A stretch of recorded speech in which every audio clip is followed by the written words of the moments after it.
Welcome to the Dissent Agenda. I'm Melissa. And I'm Cody. We're just two loudmouths with Wi-Fi, a mic, and zero tolerance for bad politics. Every week, we dig through the dumpster fire that is national politics, so you don't have to. From clown car congressional hearings to billionaires cosplaying as patriots, we call it out and call it what it is. Then we bring it home, literally. Stick around for our Locals Only segment where we spill the tea about what's going on right here in Virginia Beach. Because what happens in Washington doesn't stay in Washington. It shows up at our school board, our city council, and on our grocery bill. This is the Dissent Agenda. Let's get into it. We're on the record? We are. I always ask, we're on the record. We're on the record. We're always on the record when I always, ask. because I hit record before I sit down. Mm-hmm. So welcome back. Welcome back. All right. We have, I feel like we struggled we're like, what are we going to talk about? But there's still much to talk about. Still so much to talk about this week. Some things are the same. The government's still shut down. Mm-hmm. Trump is still trying to use that as a leverage point. I can just cut money from wherever I want. You shut the government down, I can do everything that I want, which is just not true. They're playing chicken, I think. And it's not really working, although there is still, it's not quite a 50-50 split, but I think it's like 58% or something of Americans hold the Republican Party culpable for the shutdown. It's not working, I think, the way they thought it was going to work, where they could just keep saying the Democrats. And you can tell they have like the talking points, right? Because anytime you talk about the shutdown, they're like, the clean CR. It's the Democrats.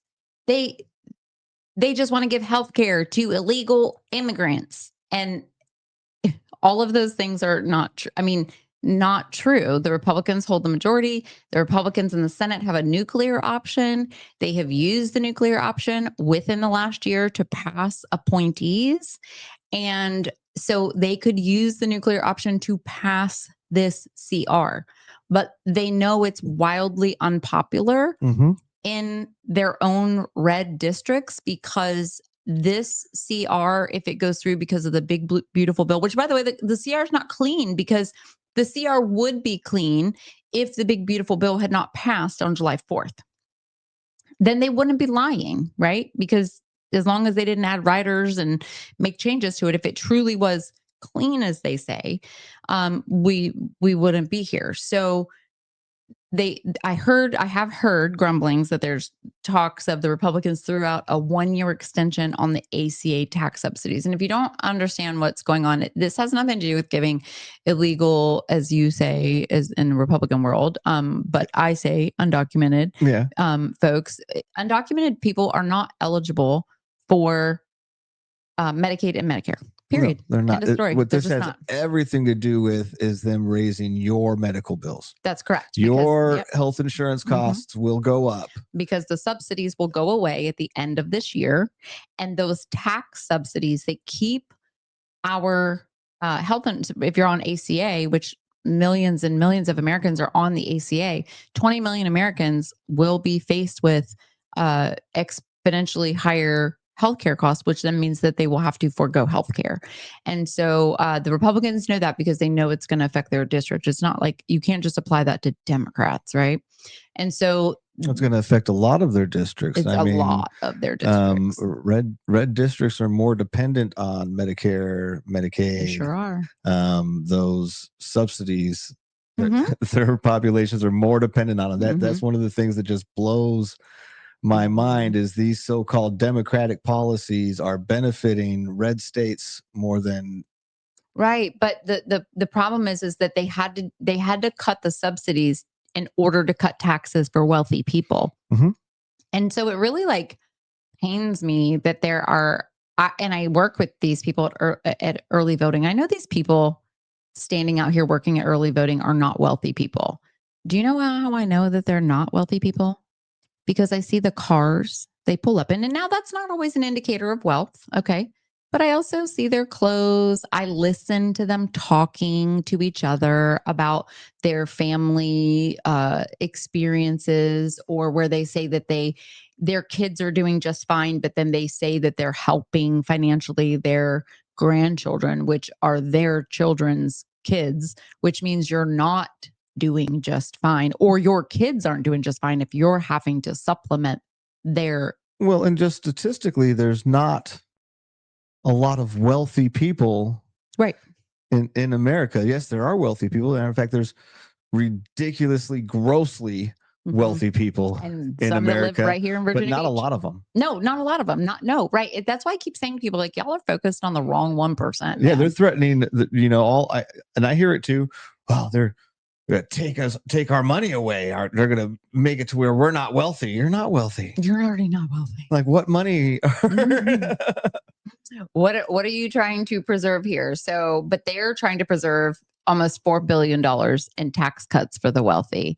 And we're talking about people over $400,000. And I can tell you right now that the people that are out there working at early voting are not $400,000 a year earners, because if they were, they wouldn't be there. And you know how I know that? Because at one time, y'all, when I was in my 20s, I made $400,000 a year, and I know what the fuck I was doing with my time. And it certainly wasn't volunteering out at early voting. And think about it in regards to this overall narrative, all this, wasteful government spending that they're going to clear up. And so that the government runs efficiently, they're going to do more with less. They're going to stop wasting all of this money.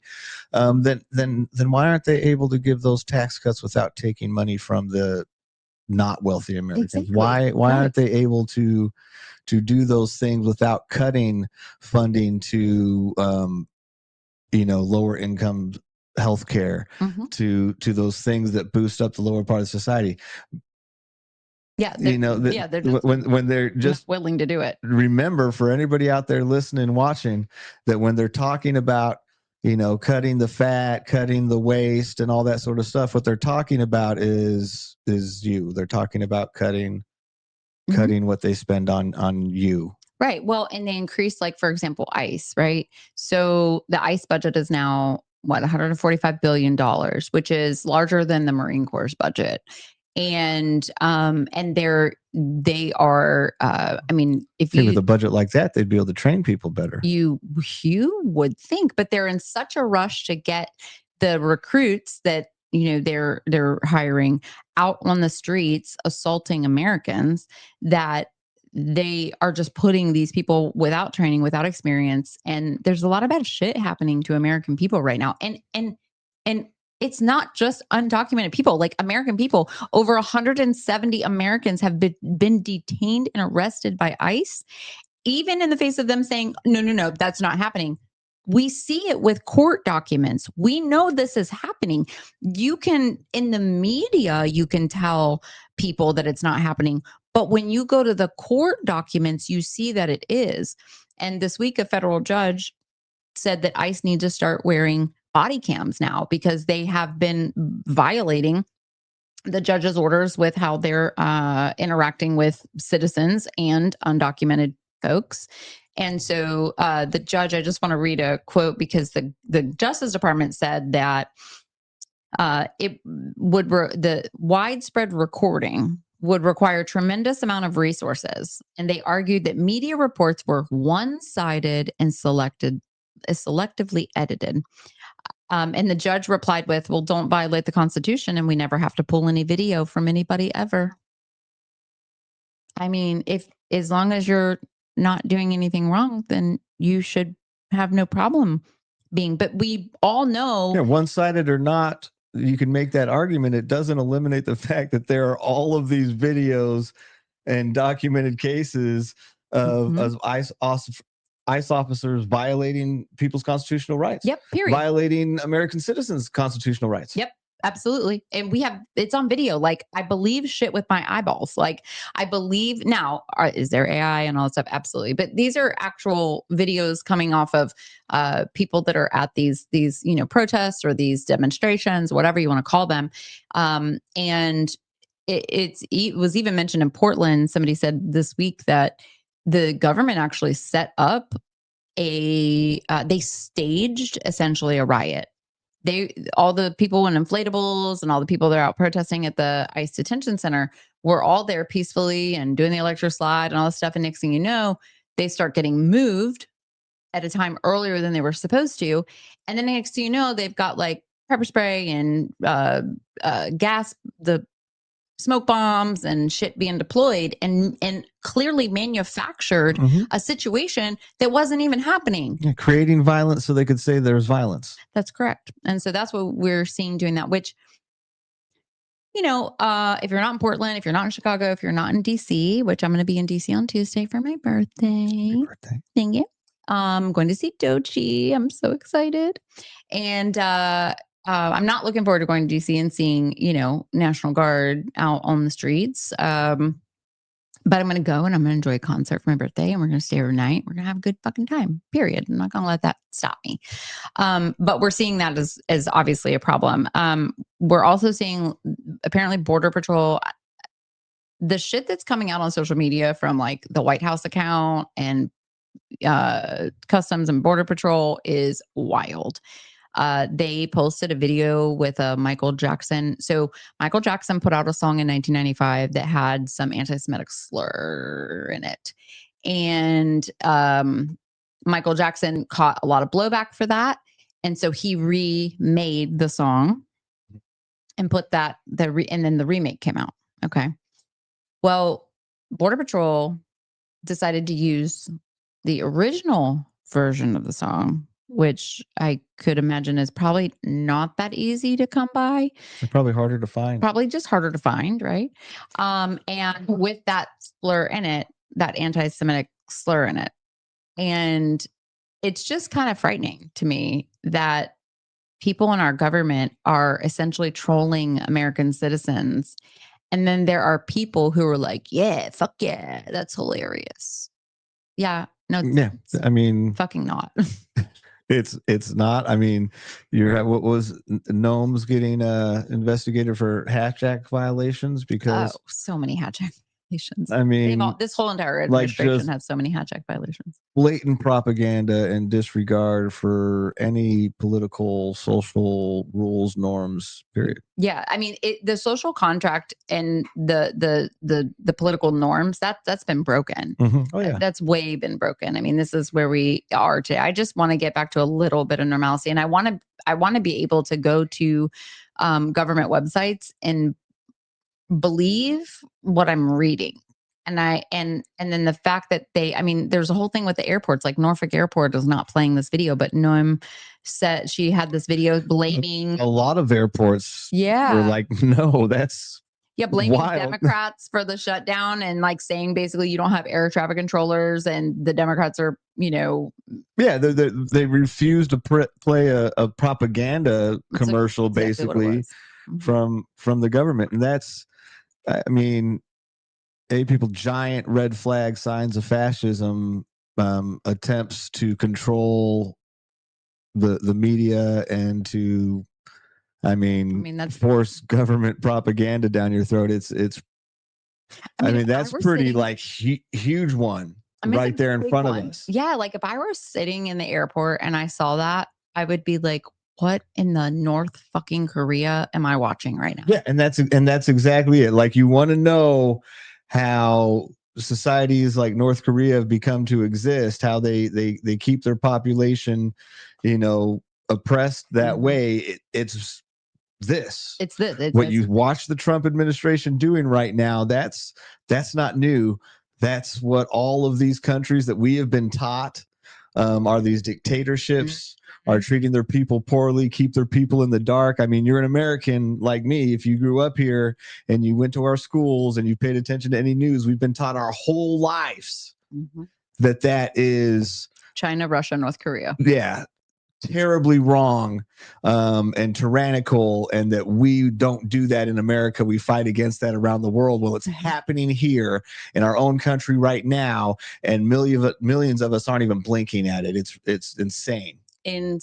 Right. And then so we talked last episode about Jay Jones and those text messages and like the fucking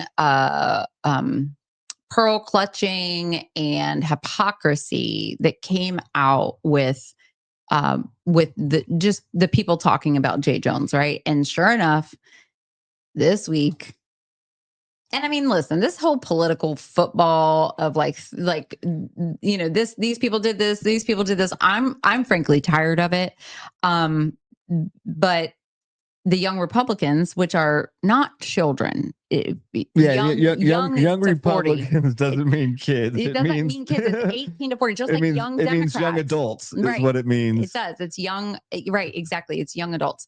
So I made the joke that Hitler Youth is now an organization from 18 to 40 instead of under 18. I mean, it's like modern day, like Hitler Youth, right? And so they're saying like, oh, these kids with these jokes. Where have we heard that before? Yeah, and they weren't kids. They weren't jokes. One of them is a state senator. Yeah, somewhere. Yeah, one of them was a state senator in like, I don't know, was it New York or Vermont or New York or something, like somewhere in the Northeast. And yeah, like dude's almost 40. And these young Republicans are and people say, well, they're not elected. But these people are the people that support the elected officials, and they're the people who strive. Why do you think they're in the young future Republicans? of the Republican Party? And they want to be future electeds. And guess what? Where do you think they are getting these ideals? These are the young Republicans. Who do you think they are basing their image, their language, their talking points? Who do you think they're basing them on? One of them said rape was epic. Oh, gas chamber them all. I love AA. I mean, just where do you think they're getting this from? They're modeling themselves after the Republican Party. Correct. Yes. And they call themselves young Republicans. So, and to hear the vice president try to dismiss those text messages as kids and, they made a mistake and blah, blah, blah. I'm like, wait. I used to do a lot of that too. That's what he really said. Yeah. Well, I mean, listen, so many of these people would be super fucked if we actually had access to their text messages and exchanges with each other. I can just imagine. I can only imagine. I mean, smart elected people don't text a lot. They, but the Republicans are bold as fuck. They don't care. The whole no big deal attitude. It's certainly not helping the temperature, right? It's not helping the temperature. So it's just the hypocrisy that I have such a problem with. And these young Republicans who are our future leaders, because the idea behind the young Democrats and the young Republicans is that these are the people that it's a training ground and pipeline into future politics. That's right. Yeah, it is.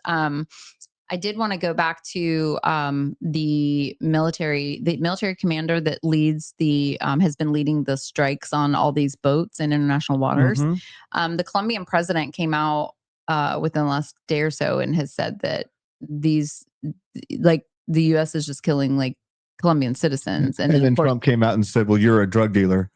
Right. Yeah.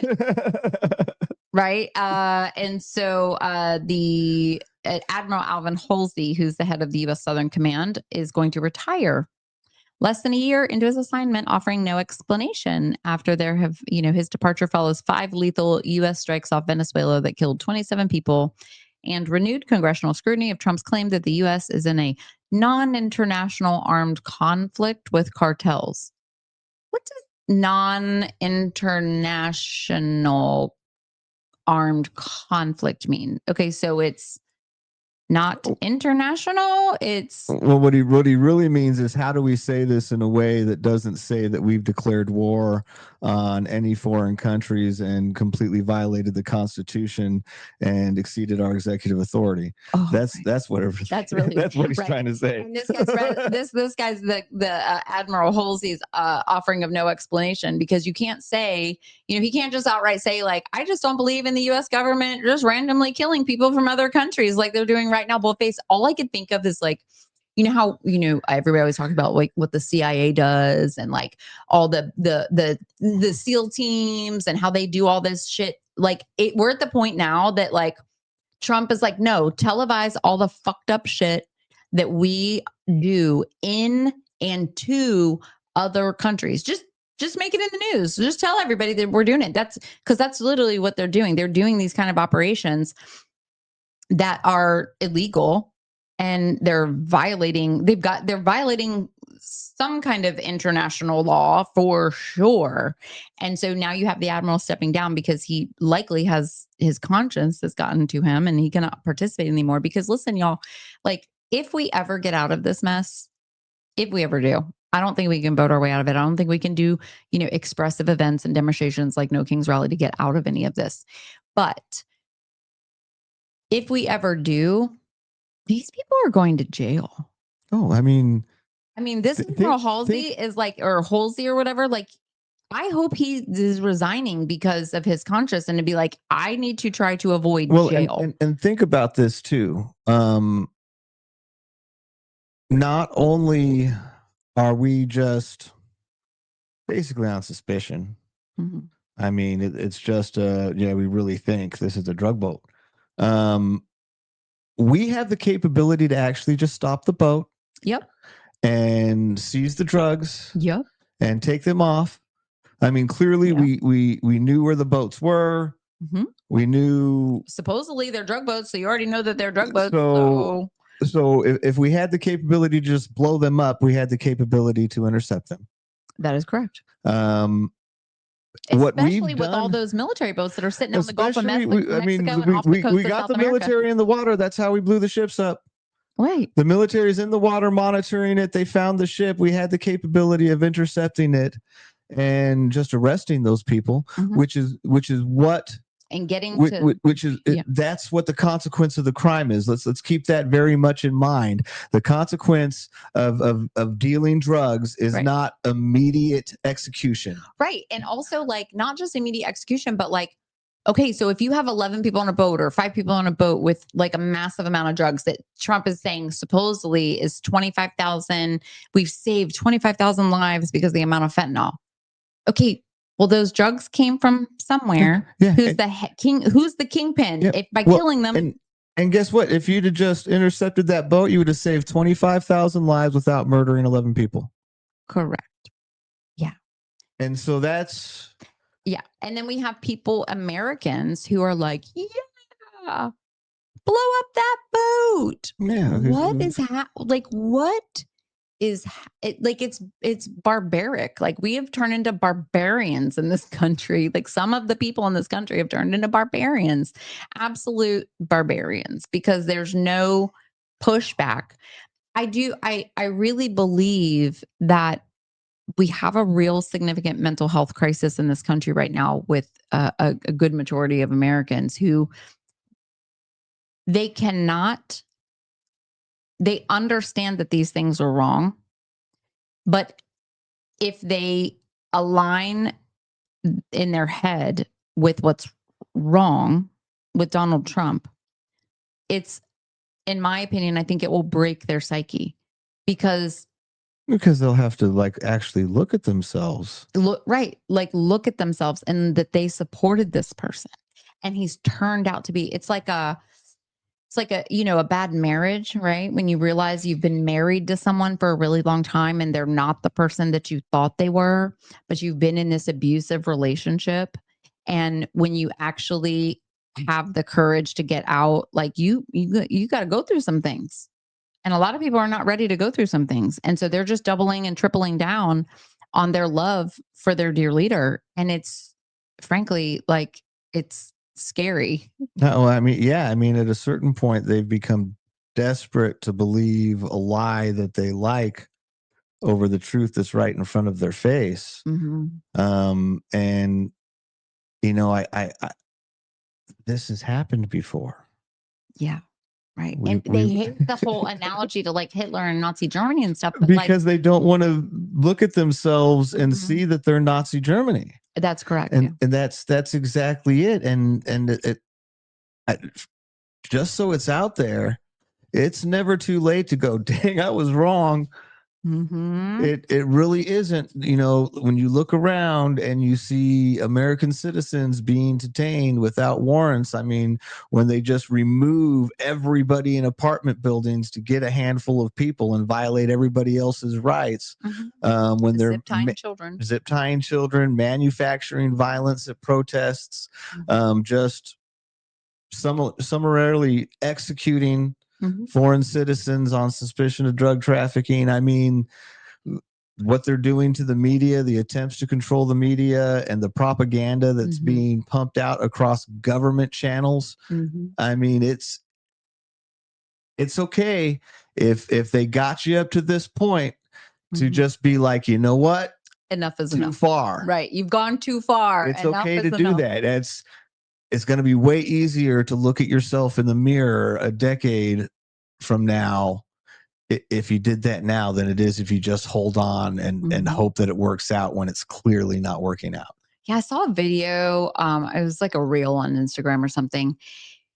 And it was this dude that was Trump supporter. And I don't remember where he was, one of the cities where there's, ICE stuff going on. And he had a friend who was 16 that was with him. And he literally is recording and he's watching and experiencing his 16-year-old friend. And he's like, wait, what's going on? Like, it's in real time, like happening with his brown friend that is then getting picked up and detained while they're out there by ICE. And his point in being out there was actually trying to show that it, like ICE is out here doing, they're just out here getting doing good people, stuff, doing good stuff, getting the worst of the worst. Right. And I just like, after that, I just really want to like know and follow up with, I don't know who this person is, obviously, but I'm just like, do you get it now? Like, do you get it? Because now, they don't get it. And we talked about this last time. They don't get it until it happens to them. Right. And so many of these white folks, it doesn't touch them in the same way. Touches somebody that they're friends with, or, a neighbor or whatever. And so, yesterday was the No Kings demonstration. I don't call it, I try not to call it a protest. I'm trying not to use protest because it really is not a protest, because protest requires actionable things, right? And it's a rally. It's a rally. It was like a demonstration, an expressive event, right? That's what that was, right? And as a leftist, my comrade friends definitely have big opinions about the inflatables and what's going on. And listen, I hold space for them too, to say that. And I hold space for the people who want to show up in inflatables, because what's going on right now is so far reaching from anything that we've ever experienced before. And frankly, in order to get through it, people just need community. And so things like the No Kings rally, right? That was a place, I was there. I wasn't one of the organizers that organized it. I was asked to speak about the 10-1 coalition, but fuck them cops. They came and were like, y'all got to disperse out of here and get to your next point, because your permit and at this like in front of the fountain is only good until 1 p.m. And so technically all your gear has to be out by 1 p.m. And so they were basically saying like, hey, you need to start moving your people. Media headlines came out like as if there was a problem, and there wasn't a problem. It just was like my speech basically got cut, which was fine. I don't give a shit. I wasn't there for me anyways. But like, I mean, I was bummed that I had an opportunity to talk to a couple thousand people about why they should vote yes on 10-1. But at the end of the day, like, I don't give a shit that I didn't get to speak. But there's a place for all of this. And like, for me, I know that I'm doing the work in the community for mutual aid. And I will step outside of the political sphere to do anything to help with community. And like tonight, like the trans family dinner, I'm not going to be able to go because we have Hollow Scream with our we're shutting our business down today at 4:00, so everybody can go to Hollow Scream together. Which, I mean, that is supporting my community. That's supporting my people. Right. But you're going to trans family dinner tonight, which is also doing something community. So while we can sit here and run our mouths on this podcast, and you and I will go show up at the rally, there's a place for all those things to do all of the things, right? And yesterday, people needed to see that there were other people that feel the way they feel, and they needed to be in community with each other. And that's what these demonstrations do. Of course, you had they're a physical representation of how many people, if you will, disagree with these policies. Correct. It's like let's all gather in one place and say, hey, we don't like what's going on. And that has its place. It has its meaning. It very much shows the country and the leaders that there's a lot of people that aren't okay with this. And that has its place. But it also, if you don't get out and work on supporting your communities, doing tangible things that create benefits for real people, and get into making sure that the right people are getting into these places of leadership so that we do change the policies that we have and the way our government is running. Those things have to happen too. Those are the less fun, more important parts of what needs to be going on in your life. You know, so if you went out to the No Kings rally, awesome. Very grateful that you showed up. Very grateful that you lent your voice to all of that. Just asking that you take a little time, and it doesn't take your whole life. It doesn't have to. It doesn't have to, but every but an hour a week. Helping a candidate, and an hour a week working with a nonprofit. Go take a little bit of money and go stock a free fridge, right? In the community. Let me tell you, if all of the thousands of people that showed up to the Virginia Beach rally also just donated an hour a week of volunteer time to what was going on in their community, it would make a giant difference. The cumulative effect is huge. So just know that you know, you may not feel like you're doing something big, but if you can do something little, you are contributing to something huge happening. Yeah. And I loved, I mean, I enjoyed the creativity for people's signs, the creativity with, the things that people wore. You and I were walking around together, and even when we're not together, if we're walking around separately, sometimes it can be, a little overwhelming because we are visible on TikTok and in Virginia Beach and the surrounding areas. We have some traction on the local community on social media. So it like has this weird, there's this weird parasocial relationships that, we all have, right? With people on the internet. It still takes a lot of getting used to, because it's actually funny because when I started dating my husband a long time ago, 17 years ago, my husband's a very well-known tattooer. And back then, when we would go out places, it would annoy me that people would stop him and be like, hey, you did my tattoo, or hey, they just want to talk to him because he's a tattoo artist. And I would get annoyed with it. And I was always like Dave's wife, Well, now Dave is Melissa's husband.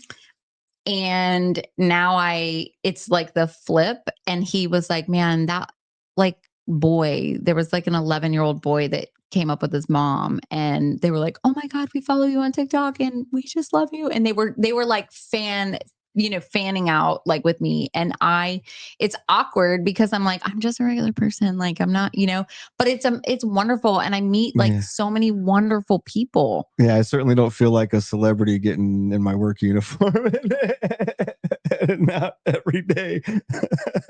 Yeah.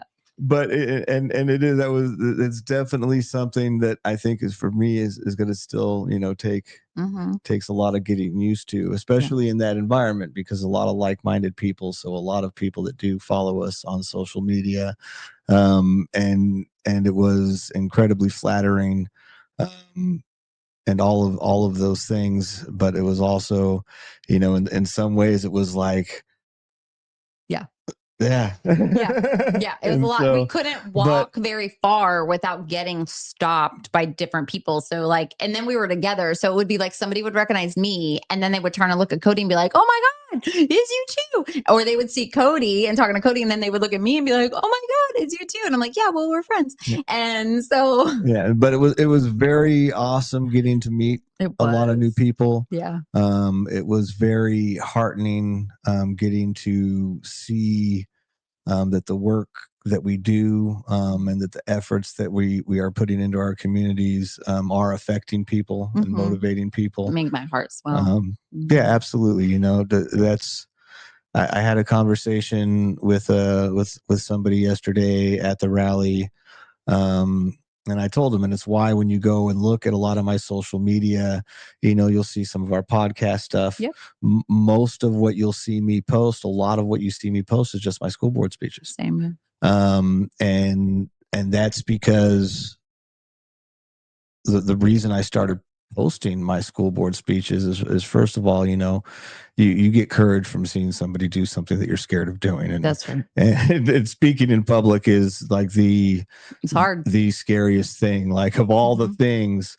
Yeah. Most people are most scared of doing that. And so, knowing that, hoping that, hey, if I could just, somebody could see me and just get enough courage to do it themselves and also have something to say. Yeah. And so to know that that's happening, that there's people that are out there showing up to events, people that are going to school board meetings. Yeah. That's the real win over any of the number of followers or recognition. Yep. Don't care. Yep. Don't care about any of that, as long as the message is getting through. And I think our message always talks to, I mean, certainly, you can say it's partisan, but I do think our message just speaks to everyday people, right? We're just kind of calling out whatever we're talking about. We're just kind of, we're calling out the hypocrisy, or we're calling out the hate, or whatever that issue is. And we're standing 10 toes down, chest out, and saying, hey, this isn't okay. This is what we see. And we are going to make sure that the community sees it too. And basing it on actual facts. That's one of the things that I get so much is we've reached a point where there are so many people in our society that will blatantly refuse to actually go study, read, educate themselves in any way, simply because they know it's going to prove what they're saying wrong. It's just I'd rather be able to hate than have the truth. Right. Do you remember? Okay, so I feel like everybody's gone to carnivals, like those community carnivals, right? Or like fair or whatever. And do you remember the ride that looked like a spaceship that you were walking into, like a UFO? And then it stuck you to the side. Stuck you to the side. Like, I feel like everybody knows world's that ride. most basic ride. Literally. And it's just spinning you. And that the centrifugal force apparently just sucks you to the side. And it was really cool. It was like one of my favorite rides when I was younger. I don't know why, but always had a terrible fear of somebody throwing up while I was in there. Oh, really? Yeah. I don't know if I saw it in a movie or somebody told me a story, but like every time I was in one, I was like, please nobody throw up. See, that's how I feel like in the teacups. Like, I don't fuck with teacups. I don't fuck with those because I can't do the spinning. But that you're not spinning. The thing is spinning around you, and so it didn't bother me at all. In my mind, somebody throws up and it just goes around and gets everybody. Okay. Well, anyways, so I don't know why, but I just feel like there's a group of people who in my head I imagine them just walking up into the UFO thing, and they, instead of getting stuck to the wall, something just comes down and like plugs onto their head, and then it like downloads them all these like shitty talking points, and then they walk out, and then they go out into the community. That's like the visualization I have about like right-wing talking points. Fox News made a ride at a circus. Right at the fair. Like, come on, step on up, folks, step on up, come get all your talking points downloaded into your head. And I'm like, wait, but that's what I think of when I think about it. And so, yesterday during the No Kings rally, we hear those trucks with those train horns. I fucking hate them, and just in general, because I just don't like loud noises like that. But apparently he came through with the guy that owns the Trump speedboat. Yeah, he came through, and when I look, I hear the train honk horn thing or whatever, and I look and I see the Trump boat, and I'm like, okay, dude, this guy is, I don't know who he is, but I'm sure he has a micro penis. But he had made a crown for his boat, and I'm like, that's a self-own, bro. I mean, to validate the point of the protest. I mean, is to show up and be like, yes, we look at him as a king. Yes. Ha ha ha. Ha ha. We want him to be our king. Yeah. You know, rule me daddy. Like that's what rule over me daddy. And so these same people with these 1776, we the people, 3%er stickers on their trucks and cars, you like fuck off. All the way off with your bullshit. You are such a fucking poser. If you still support Donald Trump and you're rolling around with any of those stickers on your car or wearing any of those We the People t-shirts, you're a fucking poser. We're watching Franklin, the with Michael Douglas. Like there's this, and it's about Ben Franklin. And it's really interesting to see like Ben Franklin's grandson, I guess, was in France with him. And when he was the ambassador to France, and there's this little monologue part where he talks about how his grandson wants to go fight in Britain when they were going to do the whole like divide and conquer thing to get Britain's attention off of the United States, and during the Revolutionary War. And he's like, no, you need to go get in this arranged marriage with this other rich family, because as a prodigy of me, you go let the poor people go fight in the war. And I just thought that was just such a fucking representation of America as a whole, right? Like how this leader, Ben Franklin, was like, grandson, no, you can't go fight in the war. Your job is to stay here and get, marry and create generational wealth so that you can rule over the United States in the future. Well, and you're right. It is a great example. It's funny because you see the same thing happening with like diversity, equity, and inclusion right now, right? Right. Everybody's got the big problem with DEI. There's quotas. It puts people that aren't qualified. It gives them opportunities. WEI, white, entitled, and incompetent. That's what they like. They like WEI. But these same people that have a problem with that happening, that's what they think is happening with minority. They have a problem with that. They seem to think that all of the white people in Ivy Leagues, they had super high test scores. They earned their way there. Absolutely did not. None of them legacy admissions. None of them were legacy admissions. None of them were bought in. That doesn't happen anywhere. Well, I mean, I hate to keep going back to Trump, but like literally Trump was just caught on a hot mic with the president or prime minister of I don't know which one he's titled, but of Indonesia, where he's literally asking to meet Eric Trump, and Trump is like, yeah, he's a good boy. And then because of business dealings, and then you have Trump, who just put Barron Trump, a fucking 19-year-old, in charge of TikTok or the U.S. I'm sure that's because he was the very, very best qualified person. I'm sure it was he's a fucking new NYU dropout. His son couldn't even make it in university. He dropped out. Trump has literally never cooked a meal for himself. He's never been behind the wheel of a car. He doesn't know. He likely barely knows how to wipe his fucking ass by himself. And these people worship him as if he is the same pull you up by your bootstraps. People are also like, look at Donald Trump just giving his kids all this stuff and putting them in charge of everything and like making all this money. They've enriched themselves so much in 10 months. Like they've increased their wealth. I can't remember what the percentage is, but it's fucking ludicrous. Pay attention to what's happening in our country right now. Trump has increased his wealth massively and put farmers on welfare. That's the success that you're seeing of the Trump administration. Listen to this. Let's talk about Black farmers. So Black farmers are doing very well right now. White farmers are not. Real upset about it. And they're real upset about it. And do you know why Black farmers are doing just fine? Because the government has never helped Black farmers. They don't get all the subsidies. Not that there aren't Black farmers that get some subsidies. I'm sure there have been, right? But there's a reason. The white farmers have relied so much on government subsidy over so many years that they are that's their business collapsing, model and now. that's their business model now.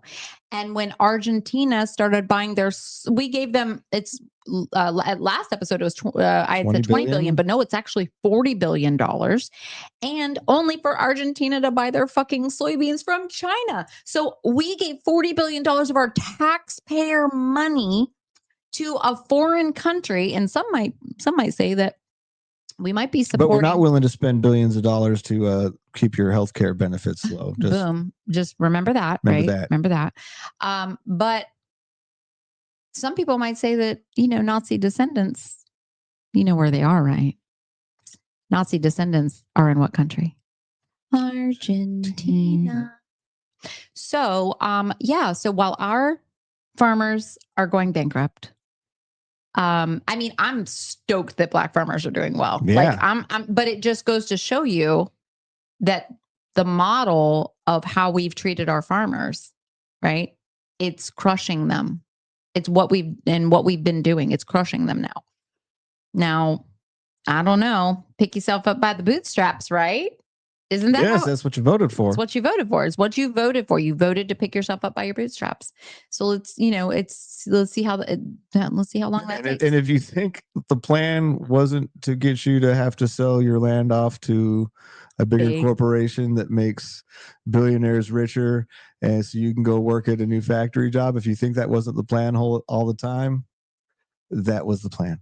That was the plan. Yeah. Just like last episode, I really just want, will a Republican, like a normal Republican, please reach out to the show? And we'd love to see where you stand right now. We really would. We'd love to see where you sit right now on what's going on, because there was a whole lot of cheering.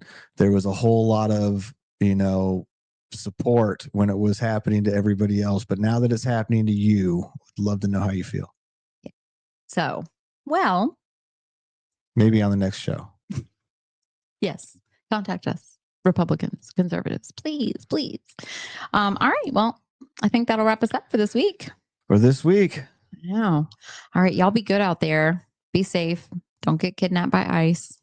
And see you on the next week after another interesting week in fascist America now. Yes. All right.